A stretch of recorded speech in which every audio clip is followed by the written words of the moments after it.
Hello మామాస్, welcome back to my channel. ఈ వీడియోలో వచ్చేసి నిన్న మనకి kings eleven Punjab versus Gujarat titans match జరిగిందండి. దాని గురించి కొంచెం డిస్కస్ చేసుకుందాం. ఇక వీడియోలోకి వెళ్ళే ముందు మన ఛానల్ని కొత్తగా చూసే వాళ్ళు ఉంటే జరా సబ్స్క్రైబ్ చేసుకోండి అబ్బా. అలాగే మన పాత వీడియోస్ నచ్చితే లైక్ చేయండి, షేర్ చేయండి, అలాగే కమెంట్ చేయండి. Kings eleven Punjab versus Gujarat చాలా ఇంట్రెస్టింగ్ మ్యాచ్ అండి. ముందే అనుకున్నా కింగ్స్ లెవెల్ పంజాబ్ విన్ అయితేమో అని చెప్పి. ఆ కొట్టే ఊపుడు చూస్తే అట్లా ఉంది. ప్రతి ఒక్క ప్లేయర్ బాగా ఆడిండండి. ఒకటి రెండు ప్లేయర్ అట్లా ఇట్లా అయినా కానీ వాళ్ళంతా వాళ్ళ రన్స్ అనేవి కాంట్రిబ్యూట్ చేశారు ఒక మ్యాక్స్వెల్ విషయంలోనే. దాని గురించి కూడా ఫర్దర్గా డిస్కస్ చేసుకుందాము. వీడియో మొత్తం చూడండి, మంచి మంచి ఇంట్రెస్టింగ్ పాయింట్స్ అనేవి దీంట్లో చెప్తానండి. ఇక స్కోర్స్ ప్రకారంగా చూసుకుంటే ప్రియాంక్ చార్య అండి, ఈయన ఒక డెబ్యూ ప్లేయర్ అండి. 47 రన్స్ తీసిండండి 23 బాల్స్లో. 7 4s 2 6s అండి. ఈయనకి 204.35 స్ట్రైక్ రేట్ ఉందండి. చాలా బాగా ఆడిండండి. నిజంగా చెప్పాలంటే ఒక డెబ్యూ ప్లేయర్ ఇంత బాగా ఆడడం ఈసారి చాలా వరకు డెబ్యూ ప్లేయర్ మంచిగా పేరుతున్నారండి. ప్రతి ఒక్కరు బాగా ఆడుతున్నారు డెబ్యూ ప్లేయర్స్ వచ్చేసి. ఇక తర్వాత మనకి ప్రభు సిమ్రన్ వికెట్ కీపర్ అండి. ఈయన వచ్చేసి మనకి 8 balls 5 runs తీసుకుని 62.50 స్ట్రైక్ రేట్. అన్ఎక్స్పెక్టెడ్గా అవుట్ అయిండు. అవుట్ కాకపోయింటే ఈయన కూడా చాలా స్కోప్ ఉన్న ప్లేయర్ అండి, మంచిగా ఆడే ప్లేయర్ ఈయన కూడా. ఇక దాని తర్వాత శ్రేయస్ అయ్యర్ అండి, 42 balls 72 runs. One of the best captain అండి. ప్రీవియస్ ఇయర్ కేకేఆర్కి కప్ తీసుకొచ్చిన క్యాప్టెన్. దీని గురించి కూడా మనం ఫర్దర్గా డిస్కస్ చేసుకుందాం. ఈ వీడియోలో 4 to 5 ఇంట్రెస్టింగ్ పాయింట్స్ ఉంటాయండి. వీడియో మొత్తం క్లియర్గా ఎండ్ వరకు చూడండి. ప్రతి ఒక్క ఇంట్రెస్టింగ్ పాయింట్ మీకు అర్థమయ్యేటట్టే చెప్తాను, అర్థమయ్యేలాగే చెప్తాను, అర్థం చేసుకునేలాగే చెప్తాను. ఇక దీని తర్వాత చూసుకుంటే అసమదుల్లా, ఈయన ఫస్ట్ బాల్ రాగానే 6 కొట్టిండండి. ఇక అలా ఆఫ్ఘనిస్తాన్ ప్లేయర్ బౌలింగ్లోనే 6 లేపిండి ఫస్ట్ బాల్లోనే. అది కూడా కొంచెం తర్వాత ఈయన కూడా బాగా కొడతారు అనుకున్నాను. అదే మన అర్షద్ ఖాన్ బాల్లో 6 లేపిండండి. ఇక ఈయన కూడా తర్వాత బాగానే కొడతారు అనుకున్నా కానీ అయ్యింది. ఇక Maxwell duck out 1 ball 0 run. దీని గురించి నేను ఫర్దర్ డిస్కస్ చేసుకుంటా అని చెప్పాను. స్టానిస్ అండి 15 balls 20 runs కొట్టిండు. పర్లేదు, ఈయన కూడా బాగానే ఆడిండు. 15 balls 20 runs అంటే ఓకే అండి, పర్లేదు. ఈయన ప్లేస్ ఆల్రౌండర్ కదా. ఇక దీని తర్వాత శశాంక్ సింగ్ అండి 16 balls 44 runs అండి. లాస్ట్ ఓవర్లో 23 runs. మన మియాబాయ్ సిరాజ్కి చుక్కలు చూపించిండండి. 4 4s ఒక 2 runs ఒక వైడ్ అండి. 5 4s ఒక 2 runs ఒక వైడ్ అండి. 23 runs కొట్టిండు సిరాజ్ ఓవర్లో. ఆ ఓవర్ కానీ సిరాజ్ ఇవ్వకపోయి ఉంటే మ్యాక్సిమం సిరాజ్కి డెడ్ ఓవర్స్ ఇస్తారండి. ఏమో ఆ ఓవర్లో ఇంపాక్ట్ చూపించలేకపోయిండు సిరాజ్ గారు. శశాంక్ అయితే కొట్టిండు, తగ్గేదేలే అన్నట్టు కొట్టిండండి. ఇక బౌలర్స్ చూసుకుంటే మనకి సిరాజ్ 4 overs 54 runs ఇచ్చిందండి. ఈ మధ్యలో 50 runs అనేవి ఒక రేంజ్లో పేలుతున్నాయి. ప్రతి ఒక్కరు బౌలింగ్లో కూడా హాఫ్ సెంచరీ కొడతారు. ఎకనామీ వచ్చి 13.50 అండి.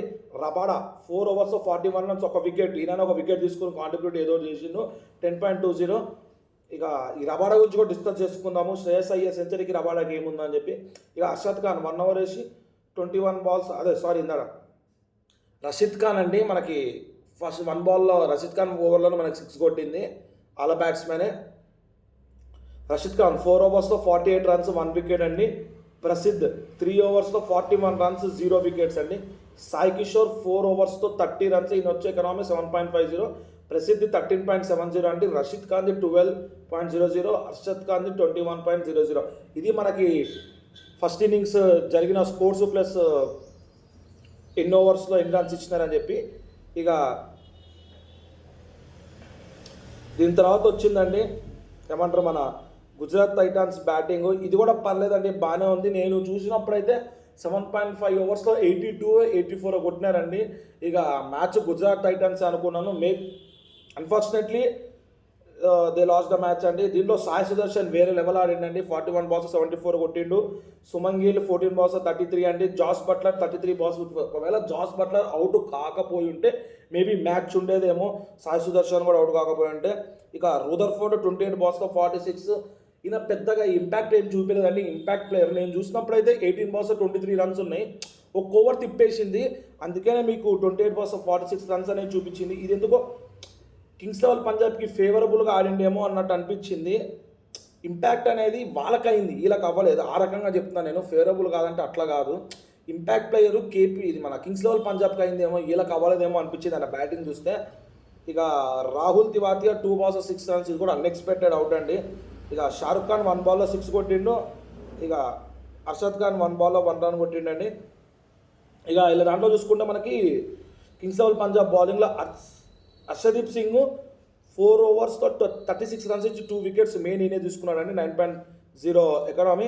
అసమదుల్లా 2 overs 20 runs ఇచ్చి 0 wickets 14.50 ఎకనామీ అండి. మార్కో జాన్సన్ 4 overs 44 runs ఇచ్చి 1 wicket తీసుకుని 11.0 ఎకనామీ అండి.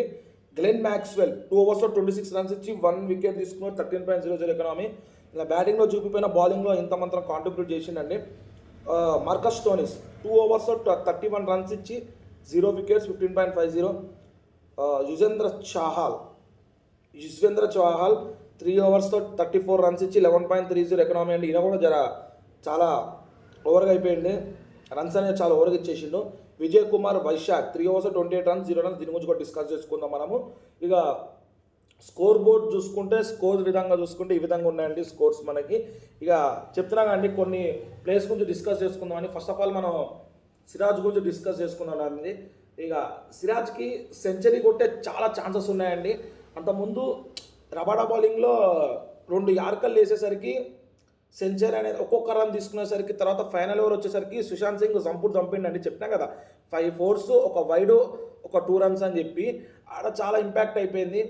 అక్కడికి అంటనే ఉన్నాడంట శశాంక్ సెంచరీ కొడతావా అని చెప్పి. టీం గురించి ఆలోచించండి, ఆయన ఏమంటారు, ఆయన పర్సనల్ గురించి ఆలోచించకుండా టీం గురించి ఆలోచించాడు. ఎందుకంటే ఆ బౌలింగ్లో శశాంక్ చాలా ఫామ్లో ఉన్నాడు, ఆయన కొడితే వేరే లెవెల్ కొడతాడు. ఆల్రెడీ అప్పటికి మంచి స్కోర్ ఉంది శశాంక్ కూడా. మీకు తెలుసు లాస్ట్ ఇయర్ ఎట్లా ప్రూవ్ చేసుకున్నాడు, దాని గురించి కూడా డిస్కస్ చేసుకుందాము.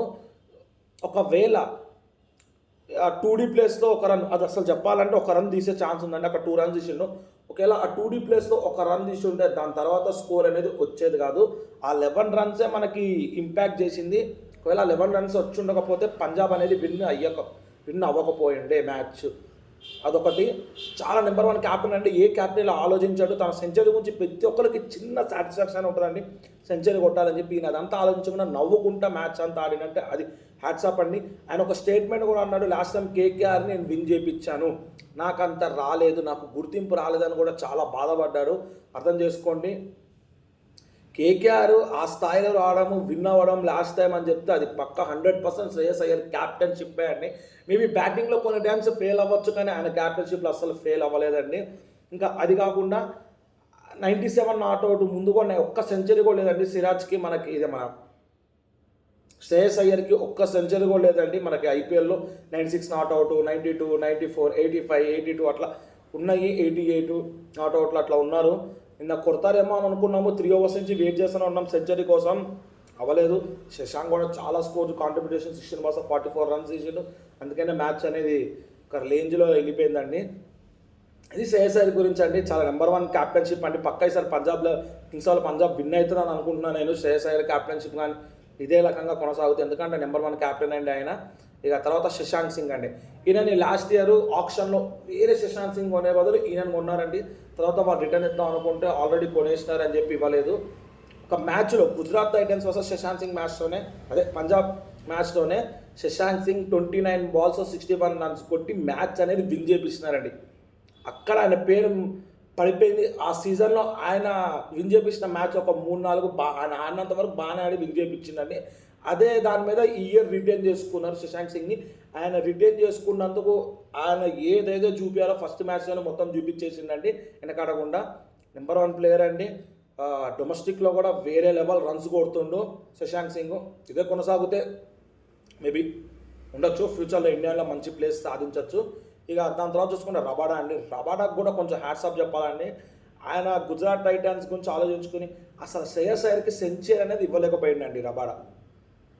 ఒకవేళ రబాడా ఆ ఓవర్లో ఫెయిల్ అయ్యి ఉంటే, మేబీ స్కోర్ వచ్చింది రాలేదు, కానీ ఆ ఓవర్లో ఫెయిల్ అయ్యి ఉంటే పక్క శ్రేయస్ అయ్యర్ సెంచరీ కొట్టేవాడు. ఒకవేళ శ్రేయస్ అయ్యర్ సెంచరీ కొడితే స్కోర్ ఇంకా నెక్స్ట్ బాల్స్లో స్కోర్స్ అనేవి వేరే లెవెల్ పెరిగిపోద్దండి. అంత స్కోప్ ఉన్న ప్లేయర్ ఆఫ్టర్ సెంచరీ మనకు శ్రేయస్ అయ్యర్, రోహిత్ శర్మ, విరాట్ కోహ్లీ వీళ్ళందరూ ఆఫ్టర్ సెంచరీ కొట్టే ప్లేయర్స్ అండి. అందుకని చాలామంది బౌలర్స్ సెంచరీ వరకు తీసుకురానివ్వరు వాళ్ళని. ఇక మనకి వెస్ట్ ఇండీస్ చూసుకునే క్రీస్ గేల్ కూడా అంతే అండి. ఇక ఇంకా ఫర్దర్గా మనం ఎవరి గురించి డిస్కస్ చేసుకోవాలంటే ఈ మూడైతే మెయిన్ అండి ఈ మ్యాచ్లో మనం డిస్కస్ చేసుకోవాల్సినవి. ఓకే అండి, పర్లేదు. ఇంకోటి మనకి విజయ్ కుమార్ వైశాఖ్ అండి, ఆర్సీబీ ఎందుకు వదులుకుందో అర్థం కాలేదు. పంజాబ్ విన్ అవ్వడానికి 100%లో 95% విజయ్ కుమార్ వైశాఖ్ అండి. మేబీ లాస్ట్ ఓవర్లో రన్స్ ఇచ్చిండు, 19 రన్స్ వరకు ఇచ్చిండు, ఇవ్వలేదని కాదు. అంతకుముందు వేరే లెవెల్ ఫ్లో ఉన్నప్పుడు ఇంపాక్ట్ ప్లేయర్ విజయ్ కుమార్ వైశాఖ్. అంటే ముందు ఫీల్డింగ్ చేయలేదు, మధ్యలో ఇంపాక్ట్ చేసుకుని గ్రీస్లోకి ఎంటర్ అయ్యిండు, అదే ఫీల్డ్లోకి ఎంటర్ అయ్యిండు. 2 overs నేను చూసినప్పుడు 9 రన్స్ ఇచ్చిందండి. ఆ 2 overs చాలా ఇంపాక్ట్ చేసిందండి మ్యాచ్ని. ఇంపాక్ట్ ప్లేయర్ ఇంపాక్ట్ చూపించిందండి. ఒకవేళ విజయ్ కుమార్ వైశాఖ్ కానీ ఆ 2 overs వేయకపోయింటే పక్క మ్యాచ్ అనేది గుజరాత్ టైటన్స్ అండి. అంత ఫేవరబుల్గా గుజరాత్ టైటన్స్కి ఉంది. చాలా ఒత్తిడి చేసిండు బ్యాట్స్మెన్స్ని. మేబీ థర్డ్ ఓవర్లో కొంచెం ఇంక్రీజ్ అయి ఉండొచ్చు స్కోరు. అది ఒకవేళ 2 oversలో కూడా ఆయన ఇంక్రీజ్ చేసి ఉంటే పక్కా గుజరాత్ టైటన్స్ అండి మ్యాచ్. అది ఆర్సీబీ ఎందుకు వదులుకుందేమో కానీ మ్యాక్సిమం ఆర్సీబీ వదులుకున్న వాళ్ళు చాలామంది వేరే టీమ్స్లో మంచి స్కోర్సే కొడుతున్నారు. అదే కాకుండా ముంబై ఇండియన్స్ వదులుకున్న వాళ్ళు కూడా అట్లాగే ఇషాన్ కిషన్ నేను రీసెంట్గా చెప్పాను, ఎస్ఆర్హెచ్ రివ్యూ ఇచ్చారు, అది కూడా చూడాలి ఉంటే మన ఛానల్ ఆల్రెడీ అవైలబుల్ ఉంది చూడండి. ఇషాన్ కిషన్ కూడా వదులుకున్నారు అక్కడ 106 ఫస్ట్ మ్యాచ్లో, ఒకటి ఫస్ట్ సెంచరీ ఆయనకి ఐపీఎల్లో ఎస్ఆర్హెచ్ అని అడిగింది. అట్లాగే కొంతమంది ప్లేయర్స్ అనేవి ప్రీవియస్ ఇయర్ గురించి ఆలోచించి రీటైన్ చేసుకోవడము, కొనడం అనేవి ఆలోచించారండి. అలా ఫ్రాంచైజ్ మేబీ పోయిన సంవత్సరం ఫెయిల్ అయి ఉండొచ్చు, ఈ సంవత్సరం పక్కా హిట్ అవుతారు కదండి. అది డిపెండ్స్ అపాన్ దేర్ లక్ అండి, అంతే ఉంటుంది. ఇక ఈరోజుకి వీడియో ఎంత అండి. ఇక ఫర్దర్గా ప్రతి ఒక్క ఐపీఎల్ రివ్యూ అనేది ఇస్తాను. అలా అన్నీ మీరు చూడాలనుకుంటే మన ఛానల్ని సబ్స్క్రైబ్ చేసుకుని పక్కన ఉన్న బెల్ ఐకాన్ క్లిక్ చేసి నేను ఇట్లా వీడియోస్ పెట్టగానే మీకు ఇట్లా నోటిఫికేషన్ వస్తాయండి. దాట్స్ ఇట్ అండి ఈరోజుకి.